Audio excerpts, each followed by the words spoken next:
farming his whole life, 86 years. And that's a pretty big recognition. So, soil health. This is the technical term, right? You see it every day. Every university puts this out there. To me, that means nothing. Because I'm a farmer. And so I use my senses. I've walked that field a million times, just like all of you guys have. I know if it's doing good or not. If I sink in a little bit, if it's soft, it's spongy, I use my senses. I see soil structure. I don't need, agronomists come here and say, oh, you have healthy soil. You have, so much carbon in your soil or anything, organic matter. I don't care. I use my senses. So see what you see. See if there's structure. I can smell structure. Sitting in that tile pit, digging, I could smell it. That was the first thing I noticed. I'm down there digging that trench. My dad wanted to see me working, so I'm digging the tile. I could smell it. Boy, what a difference. Before that, it was stale and dead. But I also listen too. When you pull up roots in your ground, if you hear it tear, like I don't want to come out of the ground, pretty good sign that you have good soil health, because that is holding the soil together. You can also taste it. Do I go around grabbing dirt and put it in my mouth? No. But I do to the plants, and so do my cows. Every plant out there those cows are eating, I'm grabbing that too. I'm eating it. How does it taste? If it has a good taste, you probably have good soil. All right, so use your senses, guys. It doesn't just have to be someone telling you that you have healthy soil. Now, to me, that was the last time that our soil was really, truly healthy. They were being moved around by predators. We got rid of those. And then guess what? We also got rid of the buffalo. Native Americans knew how to work with them. That's when it's healthy. And now that's all gone. All right? But we can put our own little slice of heaven right there on the ground. And even if you don't have livestock, doesn't mean you can't work with livestock, right? You can still put manure out on the ground. Don't go put it on bare ground, and don't go till it in thinking it's going to save it. I think that's the dumbest thing I've ever heard. But put a living root out there. Put some microbes, because really when you're spraying manure, it's the microbes from the manure that really makes it so good. And I love to have the cattle biting and chewing and pulling on those roots. Boy, that thing likes to crackle, doesn't it? But really, you don't have to have livestock to still put livestock on your ground. You can use the manure. Switch away from synthetic fertilizer and go more natural. You'll be miles ahead. What's that? Earthworms? Yeah. Oh, yeah. Yeah. Earthworms are definitely livestock. Now, as a farmer, though, I deal with environmental storms. This is realistic. I hate hearing it, though. I'm even sorry how every spring and fall has been so hard the last couple of years. Truthfully, and I hate to even say it, but I went through this year thinking it wasn't too bad. But that's only because I had good soil structure. I had covers. I was super diversified. So I was never really locked in saying, I got 1,000 acres of corn to do. I actually cut back on my corn acres and soybeans and diversified out. So I had more forage, and I will say it was hard for putting the forage up. But nowadays with plastic wrapping, which I'm not too hot on that either, but in the right spot, the right time, it saved my butt. All right, but really, nowadays, we got the west years, the last 2 decades, the warmest also, large rain events, more pollution than ever. We need to think about that, guys. But as a farmer, I also deal with economic storms. Money. The current program is not working. We're losing farms at an alarming rate. I used to put on there dairy farmers. I'm not worried about that anymore because their head's already been cut off. Next is the beef farmers, Impossible Beef. Right in line. It's just going to go right down the line. Just like you were saying earlier about the Native Americans. They knew. We're doing it right back to ourselves. Well, we are not. The higher up people are. So I'm really worried about that. And actually that field right there, 2 creeks come together. That's why that floods all the time. But yet the farm bill tells me to plant corn and soybeans. That does not work, guys. I was lucky. I was split applying my nitrogen there, so I never even put a second rate shot on. only because I was trying to work with Mother Nature. Saved me a bunch of money, and I kept my rivers cleaner. Now, what way do you farm? I grew up playing checkers, just like everyone else here probably did. And then you started thinking more, and you went to chess. It's the exact same way in farming. Started out with basic moves. For 25 years, we did the same basic move every year. It's so repetitive is actually boring. And all of a sudden I started thinking for myself and using my head and said, okay, what if we tweak it around with this plant? Or what if we tweak it around with some livestock? And all of a sudden I started thinking 3-4 years ahead. And actually I probably look backwards just as much as I do forwards. I do a lot of multi-cover fields, and I really base that on what has it had in the last 3 years? How was it treated? All right, so lots of things to think about. A lot of people farm like that. I was 140, well, close to 140 years. Did Grandpa do it wrong? No. Just like you were just saying, your father-in-law, he's done a hell of a job making a beautiful farm off of tillage, but times are changing.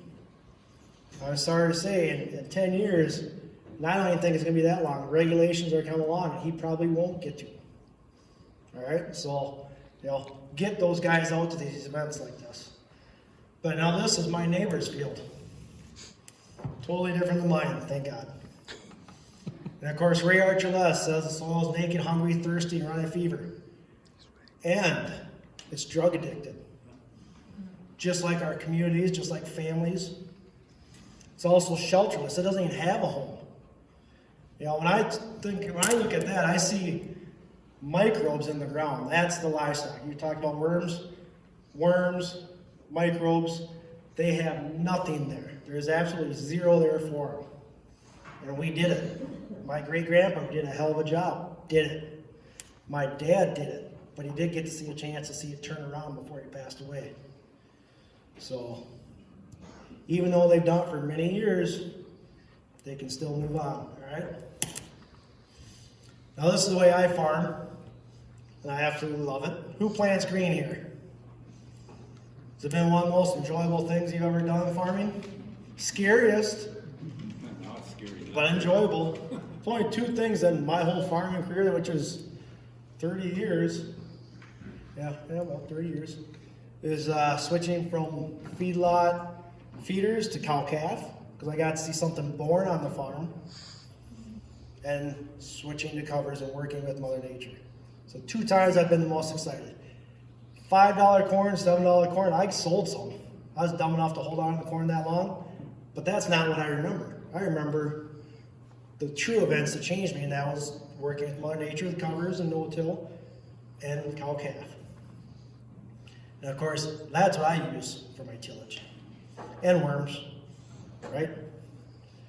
They'll do way more than any implement out there. You put about 30 seeds per square foot. If I graze, I'm usually up to 40 seeds per square foot. And that's really important because people talk about pounds on the ground. It's okay, but think about seeds per square foot first. So if I'm using heavy brassicas, I'll probably be a little less. I'll up my grasses. 1 millimeter thick, 30 per square foot. 20, that's over 1 inch in 1 square foot. Most tillage tools do about 1.5 inches wide for 30 inches, don't they? I know that's what my ripper used to be. Of course, it's still sitting out in the weeds. I was going to sell it, but I don't want to give someone else the idea that they should do tillage, so there it sits. So how do we get to healthy soils? Now everyone knows the basic principles. Armor the soil, but really, feed the soil. You can go buy bucket and jug all you want when you're putting these microbes out there, and if you do the same dang thing, you starve them to death and they all die, and it's a waste of money. So much easier to armor it, build a home, shelter, and then feed the soil. Feed that livestock. We always think about, feeding. I got cow-calf, so I'm going to refer to that a lot. Same thing. I wish I knew exactly how much microbes needed to eat. Do you know that? Not yet. Come on. We will, probably. We know more about our space than we do microbes. And you know, when they say armor the soil, yeah, the stuff on top is nice, but you can have residue on top. You need to have roots in the ground holding. Just like you talk about that big rain, you can have residue on there. That's going to cover a little bit, but it's not going to hold it in place. You look at that, you can see that's holding. That's, when I said pulling out a plant and you hear it tear, that's right there. That'll take a lot of rain. We'll take the kind of rain events we have now. Who knows? We'll find out, won't we? Of course, minimize soil disturbance. I don't know what the ratio is on organic to no-till guys, but you know, they're both pointing at each other saying they're doing something wrong. Organic guys pointing and saying, you use too much chemical, right? Point at him. You use too much chemical, what do you say to him? He's doing too much tillage. Too much tillage, right? Yeah, that's just, there is no right, there is no wrong answer. You talk about context. It's what fits into your program, but think about it. Each of them is doing something right, and each is doing something wrong. So why do you have to be, you know, a Democrat or Republican? Why not just use the best of both? Same idea. Plant diversity. That's probably one of my favorites. You know why? Because I'm adopted, so I grew up never knowing what I was. Found out I'm Italian. I was called every single thing that you could imagine. And I thought, well, you know what? To have a really good town, you need a Mexican restaurant. Right? You also need a pizza place, Italian. You also need French food. You need everything. So diversity, to me, is just everyone working together. You can't have this event here without the janitor taking care of garbage, or the cook who made us this awesome food, thank you. You know, you gotta have everyone working together. And that's what it looks like underground, because that's what matters. There's one microbe colony, there's 2 microbe colonies, 3, 4, 5, 6, and so on, and so on, and so on. And that's how you actually get into nutrients that are in the soil. You can't have the corn microbe colonies working and thinking you're going to get nutrients on the ground, because they're only used to doing one thing. You have that big diversity, it's all working together, it starts working. Continuous living plant. Got to have that in the soil. I've shown that. My other favorite, livestock integration. We used to never graze. We had 500 feet or head feedlot. So I never grazed up till like 7 years ago. And now I'm all about grazing. For one, I enjoy it. I love going out there just driving the Ranger out and doing chores by looking at them, as compared to starting that tractor, taking the alternator out, wearing the tracks down. All through December, my chores, hop on the Ranger, drive out, cut a bale open, and watch the cattle feed. Every time I did that, I thought, man, I'm sure glad I don't have to start that skid steer. I love my skid steer, but I hate the maintenance bills on it. So, and I don't really care what you do. You can do pigs, you can do chickens, you can do cows. Doesn't matter. And you don't even have to have livestock to really integrate, because you can still spread manure. All right? And now, most people, the principle usually says, you know, soil disturbance. But we have 99% conventional farmers, right? And probably 1% organic farmers. So lots of times I see it as they just look at soil tillage. It's the organic guys doing that. No-till, I'm not hurting the soil. So I like to separate it out, because chemical reduction, guess which goes deeper? How? Well, what goes deeper? Chemical, exactly. I didn't even think about that until a couple of years at the MOSA conference. I was worried about, my big kick was mycorrhizal fungi, and I asked the speaker, presenter, well, which is worse for the mycorrhizal fungi? Tillage or chemical? And he said, which goes deeper? What a good way to answer my question with a question, right? And he's right. Now, soil health has a ripple effect. So you can have it go both ways. Right here, I'm at the right way. I did reduce my tillage down. I planted multi-species. I grew a beautiful crop. Guess what? That I got to cut May 25th for feed for my livestock. And I also got to give my other livestock a nice place to play around. That's my grandson and daughter. Healthy. Much healthier being out there as compared to in the city, running around where there's chemicals, there's exhaust, has a ripple effect. We'll show this as we go along. So healthy soil, increased soil carbon. Well, you can read all this stuff, right? Water holding capacity. That's cracking loud. See, I can still talk really loud. Is that okay or not? No. No. Great. I knew you'd say that. All right. So healthy soil, ripple effect. I put that little drop in the pond. All these good things happen. My first ripple effect when I was doing healthy soil practices, and I was planting cover crop, was I got to use less chemical. That's not even on there. That's one of the best. And then I noticed water infiltration. And I'm a tile guy. I've put in a ton of tile. So I've seen it, but I also noticed that it doesn't matter how much damn tile you put in the ground. If you have a water infiltration problem, who cares how much tile you got? That's why these people are going from 120 feet to 100 to 80 to 60 to 40, 20. Yeah, I've heard it all. And every time they're willing to spend all these huge amounts of money, when all they have to do is spend less money on tillage and maybe plant a cover crop and work with Mother Nature, you can save a lot of money in tile. Or you can just call me and I'll charge the hell out of you. All right? Now, unhealthy soil. There's a ripple effect there too. Contributes to climate change? Oh, hell yes. Which path do you guys want to go? Now I got to go down to Oaxaca, Mexico, and I took that in presentation slide out, but this is a new part because when I was down there, I learned, I thought I was going to go down there and help teach them about, soil health, and I realized, hang on, indigenous people probably know a lot more about soil health than me. And I shut my mouth and I started listening. The guy told me about rich water, poor water. I went, well, what is that? He told me rich water is water that falls from the sky, lands on the soil, can infiltrate and soak through the soil, collecting minerals as it goes down, and replenishes our aquifers. Healthy, rich water.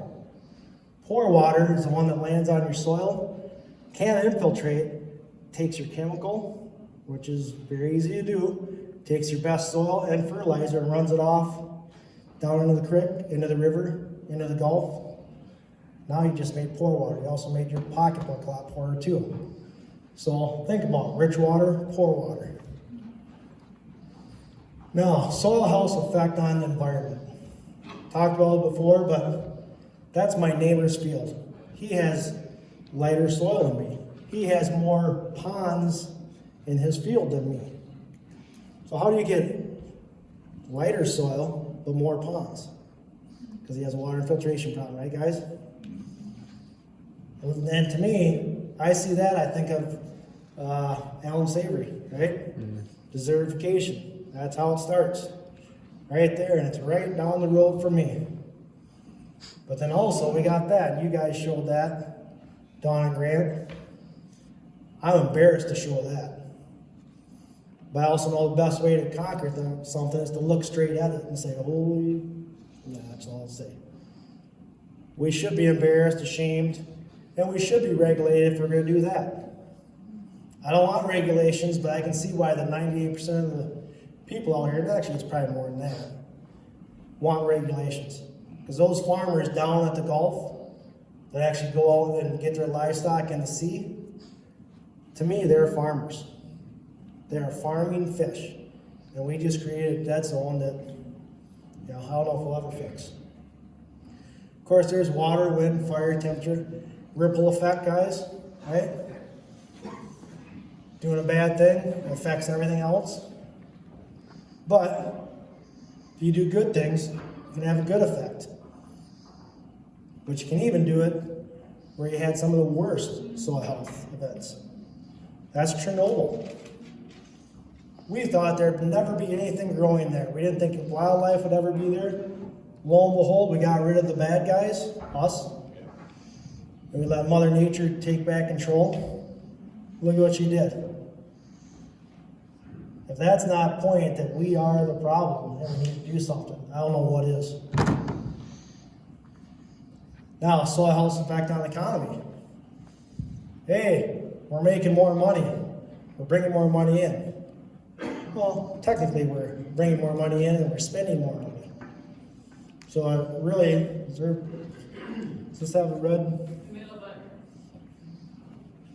So really, we're not changing any. Well, hang on, we are changing. Which way are we going, guys? Negative. We're going down. Doesn't sound like a very good way to farm. But guess what? This pisses me off. Good endangered job. Mail carrier. That's number one. I can understand that. I mean, I feel bad for the post office guys, but we have email. So there's a ton of emails being sent out instead of packages. And then a meter reader. We have technology taking that place. Do I do any of those? Oh, I know what a farmer does. Farmer really raises food. That seems a lot more important than, mail or meter reading. Now, it probably wouldn't be popular if I said it around those guys, but a farmer is the number 3 real endangered job. We are doing something wrong, and they will figure out a way to fix it. And it might not include farmers on the ground. It might be in a lab doing Impossible Burger, which is not any healthier. Less healthy. Yeah, we could talk all day on that. No, the good thing is my Pioneer dealer tells me every year yields are on the rise. Right? All right. But so are expenses. Every single one of them. Machinery's outrageous. Every single one of them is outrageous. Labor, that's outrageous, and it's even getting hard to find. All right. Guess what else is on the rise? Bankruptcies. Doing the same farm things that we've been doing for the last 150 years, right guys? Same thing, and this just keeps on getting worse and worse. And it did start with dairy. It's going to go on to beef. It's going to go on to corn and soybeans, unless we do something about it. That's from Farm Bureau. A lot of time my slides get cut off, so that's where I got that from. But what about human health? We don't ever really talk about that, because when I'm a farmer, I just need to make money. Well, really? Human health, 4% of the population had chronic disease in 1960. Now it's 46% of children. Chronic disease is something that lasts more than 3 months. Actually, I just had a good friend get diagnosed with cancer, and he's on his last days. Autism has doubled. I got a nephew. Who else has a relative or family member with autism? How many people would have raised your hand 50 years ago? Dr. Zach Bush says, most medicals say, we didn't notice it back then. Bullshit. Moms would have noticed that in a heartbeat. I noticed it on my nephew day one. So to say that it wasn't there, that it was there, and we just didn't notice it, that's a crock of shit. Hard language. How about this? 1 out of 2 men, 1 out of 3 will have cancer, not including skin cancer. You can make all the money you want, guys, but if you're dead, it really doesn't make a difference. 1 in 4 people have fertility issues. Holy cows. How do we stay a great nation, America, if we can only reproduce, we're having problems reproducing? Oh, and guess what? What if 1 out of 3 children have autism? Financially, you can't afford it. It's not a good ending. Now, we spend $700 billion on military in the U.S. Does anyone know what we spend on agriculture? Because I don't know. I'm just asking. But $700 billion, that's a lot of money, right, guys? Well, times that by 500, and we'll get to see, and that's what we spend on health. 3.5 trillion, 500 times $700 billion to get to 3.5 trillion. That's how much money is spent on chronic disease management. That's illness. Yeah, think we got money to put cover crops in, guys? Think we have money to save on fuel and tillage? There's a lot of reasons to do it. When I did this presentation a while ago, and I looked and said, oh, we're supposed to do economics on this. And I wasn't going to take this out, and I thought, well, hell no. This is economics. This is as basic as you get. This is the most important. So, here's the rate of cancer. And this is, Dr. Zach Bush. If you haven't looked him up, look him up. Cancer used to be in New England. That's where the highest death rates were for hundreds of years, or not 100 years, but for the most decades. And also in 1992, things started changing. And now look at where it is. Oh, but that's okay, because that's not in the Midwest, really, is it? It is? Oh, there's the Mississippi River Basin. So now we're taking all that stuff, and we're cramming it into one spot. Can I go back? Looks pretty scary to me. Big difference. We are affecting everyone. You gotta be kidding me, 15 minutes? I'm in trouble. All right. So, how has soil health helped me? Environmentally, I don't have runoff. This is actually all in one. I cannot separate those three things because to me, they're all intertwined. So there's my soil health. I'm infiltrating my water. Economically, my cattle are out grazing when my neighbor's field is full of water. All right? And also healthy-wise, I'm producing grass-fed beef. Hard to beat that. This is stuff that I interseeded the year before. I did something one year, let it grow, didn't destroy it with tillage. I capitalized on it the next year. And of course, if you have animals, you can save a lot of money. And everyone's got different numbers, so I hate giving numbers, because I'd rather give you guys ideas. But since it's on economics, I figured I'd throw it in here. And of course, sweet corn fields, me and neighbor, big tillage guy, no-till, reduced chemical guy. On that side, I beat him every time. And guess what? His son's an agronomist at the local co-op, who I used to be on board. I used to be on the board for 18 years. And I kind of sense that I'm going a different route than they are. And the last thing that got me was the agronomist said, oh, I get the lead agronomist. He got asked. He says, oh, I always get asked what I do for a job. It's like, I kill things. And I thought, when the hell did farming become about killing things? We grow things, guys. And of course, that sweet corn was definitely better tasting, and I really should get more money because I'm raising a better product too. Earthworms, talked about earlier. I've limed on 2 fields the last 12 years, and before that, we barely did anything either. Everything coming out of the worm is a neutral pH. It has all these higher, up to that high. And it's not that earthworms are really making nutrients, but they're going through and digging, and they're concentrating, they're eating it, and concentrating it into their excretions. Now, economically, got me into cover crops. That's pretty good economic side of covers, and no-till, soil health. Got me to be a seed dealer. Terrible seed salesman, but really passionate about what I do.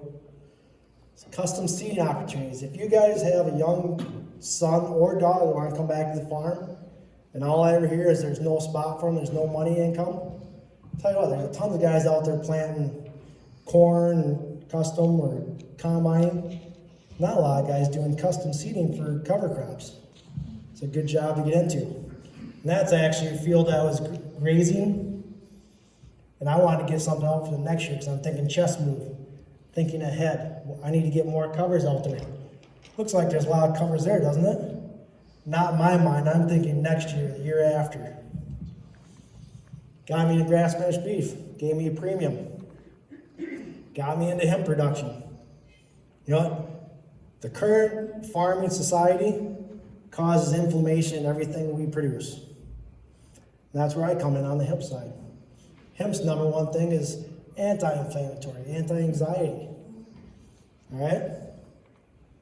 Community support. I love that. Because now when I post something on Facebook, my community of Austin, they really respond. They see good things happening. Outreach education, that's another thing that's happened because of my soil health that I've been doing. Now, I used to have just future generations excited about ag. It's not the case anymore. There's older guys. There's 72-year-old guys that started getting into this. They're excited about farming again.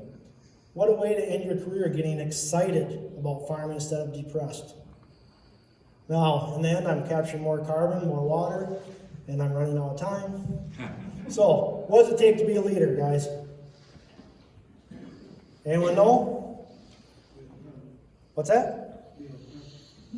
Be what? Be out front. What else? Be different. Can you write those down, Doug? Because I didn't know. But I do know that my wife always tells me, don't you be a follower. And tells my kids, don't you be a follower.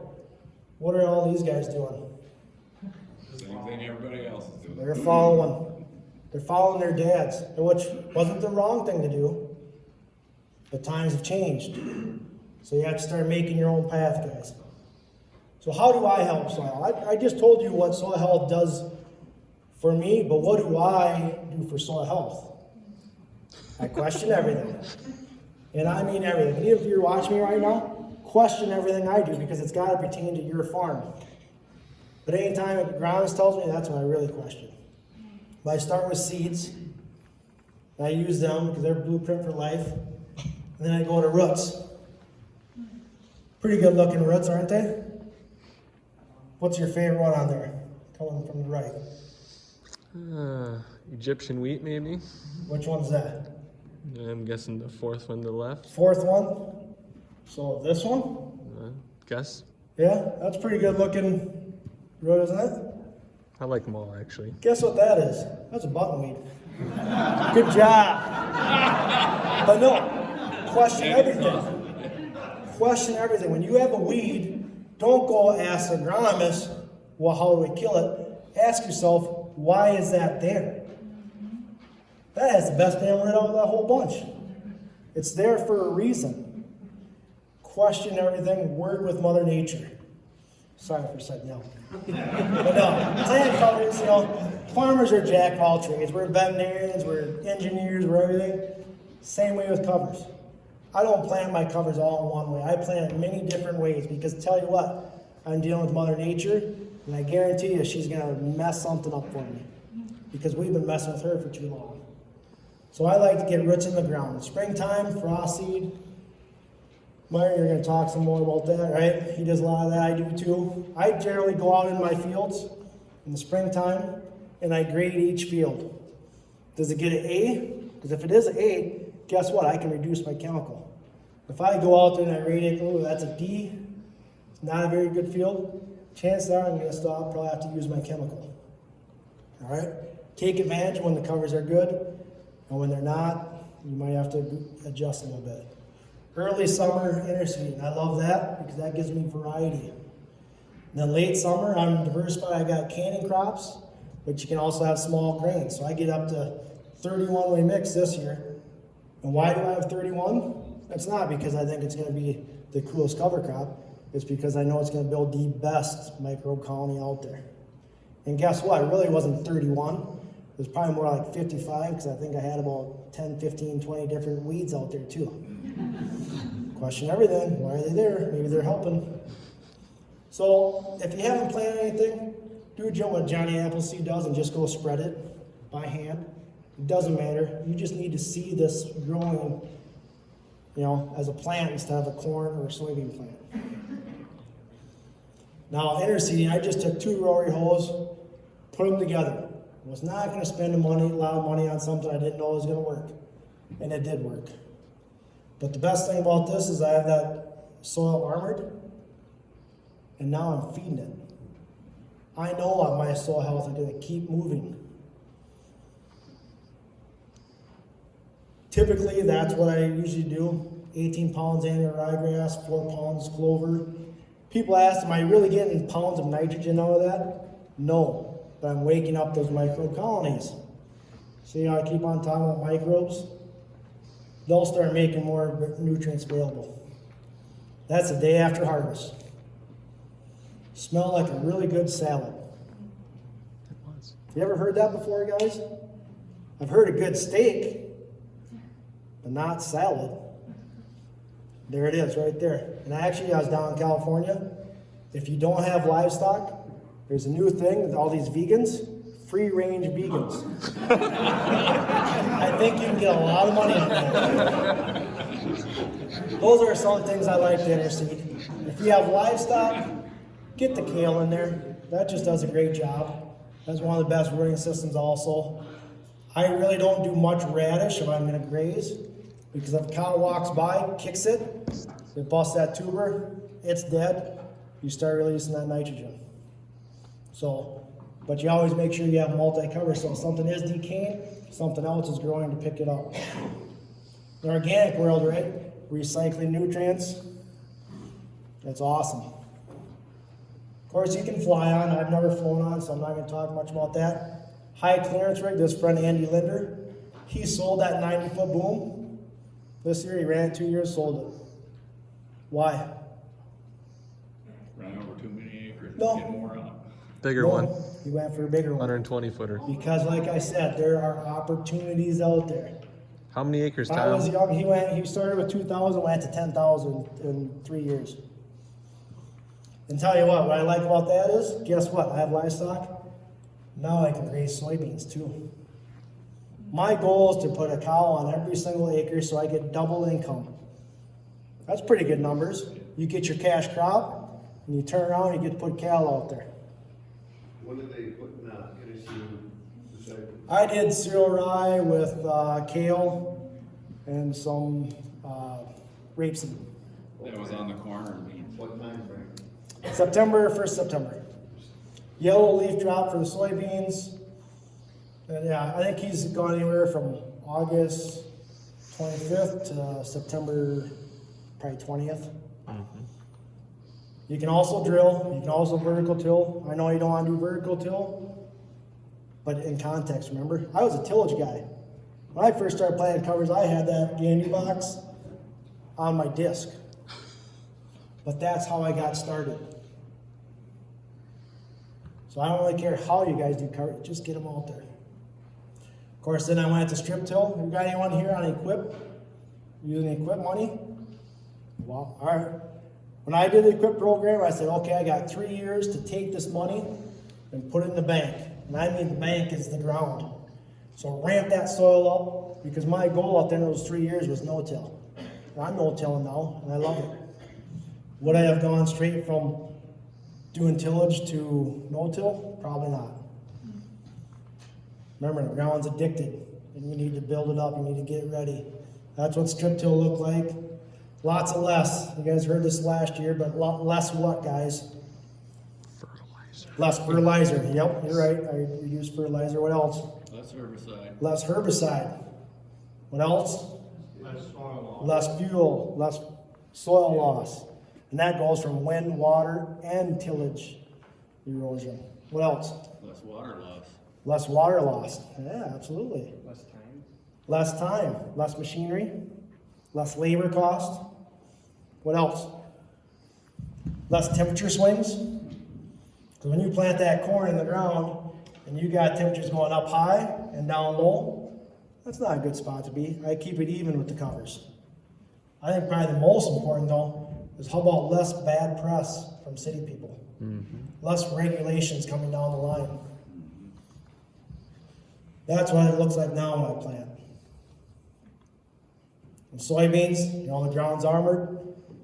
Raindrop hitting the soil, splashing dirt up on the soybean plant, there's your disease. That doesn't happen when you have the ground covered. Do we have time to go into cover crowd grazing? Oh, no, we don't. Yeah, please do. 3 minutes, okay, so 5 seconds per slide. No, typically when I graze, this is kind of the basics. If I plant something in the fall, it's probably gonna be an early spring grazing. If I wanna graze during the summer, I go to my pastures. And then September, January, I have my canning crop fields, so that's a small grain or canning crops, peas, sweet corn. That's the bulk of my fall grazing, winter grazing. V6 interseeding, I need a good September. I need a warm September, I need sunlight. Because when those plants, you plant them in early June, they'll grow, and the corn gets tall, everything goes dormant for the most part. September, when it starts opening back up, I need good weather. All right, and same with the soybean too. I need good September weather, and then I can graze it. This was this year's plan. I won't really go over it, but I mean, I plan each one out. Where I'm gonna graze, how I'm gonna graze, that's my chess move for the year. Of course, I can graze cattle are just fine. Temperature doesn't matter. The only thing they don't like is wind. So I suggest plant more trees on the fence lines, even though we spent the last 30 years ripping them out for some reason. And of course, cattle are healthy as can be, especially the melted. What are my guidelines? What are my goals? You know, what cash crop am I gonna do? I look at the land, the history, and the future. Look forward and backwards. What soil type, what climate, weather pattern. I look at that a lot. Livestock, you don't have to have livestock to make this work. You can still get manure. Tillage practices. When I first started, I was still doing tillage, so I had to think about that. Know your seed provider. Be careful buying from a friend that grew something because legally they can get in trouble, and the worst part yet is you could maybe lose a friend. So be careful, and of course I always think about cost. Now, whatever you guys do, make a big ripple. I don't care if that's at the gas station this morning or this afternoon when you walk in. Say hi, say thank you. Be a good ripple. Farming, do a good job so that effect goes in a positive way. Biggest cover crop failures, you don't plant any. Pretty hard to know if you don't plant. Thinking you can't make it work on your field. Not networking with other farmers. That's super important because you can come and hear me all day, but it's still better to go find someone close to you that you can actually work together than just 5 minutes drive over and see what their field, bounce ideas off of each other. Chemical mistakes. Roundup made us lazy. We quit reading labels, and if you're going to graze, you better read a lot of labels. Not realizing everything is connected, because it is. Not using the right seeds the right time. Don't plant a warm season late. People do that down in Iowa, and then they get a farm magazine saying, oh, cover crops don't work. This is probably maybe repetitive, but it's the most important. For every action, there is a reaction. And you choose if it's positive or negative. Energy is created nor destroyed. It just transforms. Be a good energy. Do something positive. And listen to Mother Nature, because she's screaming at us right now. And then there's endless benefits for all. And for the guy I met today, talking about my dad being a storyteller. I fought it my whole life. Now guess what? Check with me next year and you'll get the rest of the story. All right, so thank you.